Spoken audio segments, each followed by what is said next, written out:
A special thank you to each of our subscribers who make this channel possible. Here's today's story.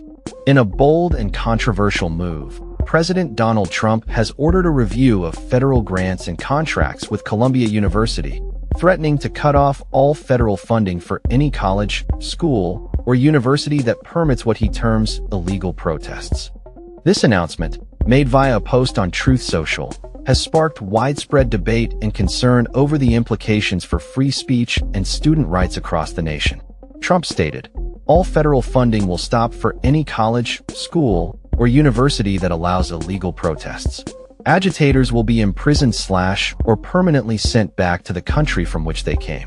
American students will be permanently expelled or, depending on the crime, arrested. No masks." The president's comments come in the wake of student protests at Columbia University that have drawn national attention, particularly due to their pro-Gaza stance amid ongoing conflict in the region.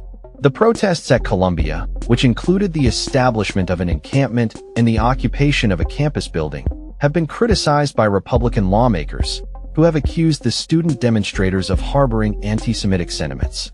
The Trump administration's scrutiny of Columbia is part of a broader initiative to address what they describe as rising anti-Semitism on college campuses.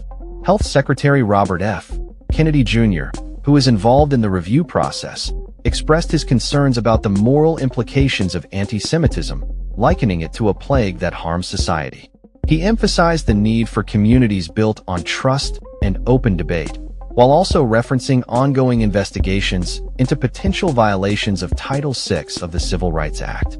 This act prohibits discrimination based on race, color, or national origin in programs and activities receiving federal financial assistance. The encampment at Columbia has not only ignited protests on that campus, but has also inspired similar movements at universities across the country, as students express their opposition to Israel's actions in Gaza. In a significant shift, Columbia administrators allowed the New York Police Department to enter the campus to disperse the protests, a move that broke with decades of precedent of keeping law enforcement off campus grounds. The response from law enforcement has been met with criticism, as reports have emerged of aggressive tactics used against protesters, leading to accusations of brutality. The Trump administration's stance has raised eyebrows, particularly given that many participants in these protests are American citizens.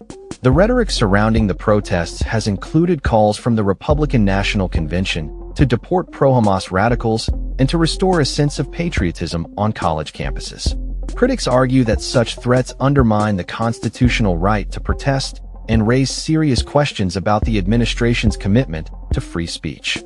The juxtaposition of advocating for open debate while simultaneously threatening to withhold federal funds and imprison protesters presents a troubling contradiction.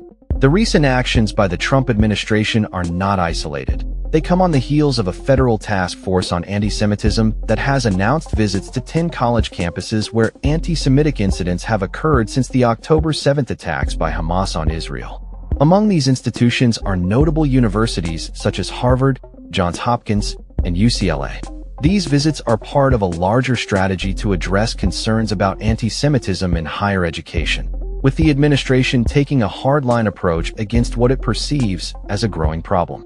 As the administration moves forward with its review of Columbia University, it has also ordered a comprehensive examination of the more than $5 billion in federal grants the university receives. Education Secretary Linda McMahon emphasized the responsibility of institutions to protect all students from discrimination, raising serious questions about Columbia's ability to continue receiving federal funding.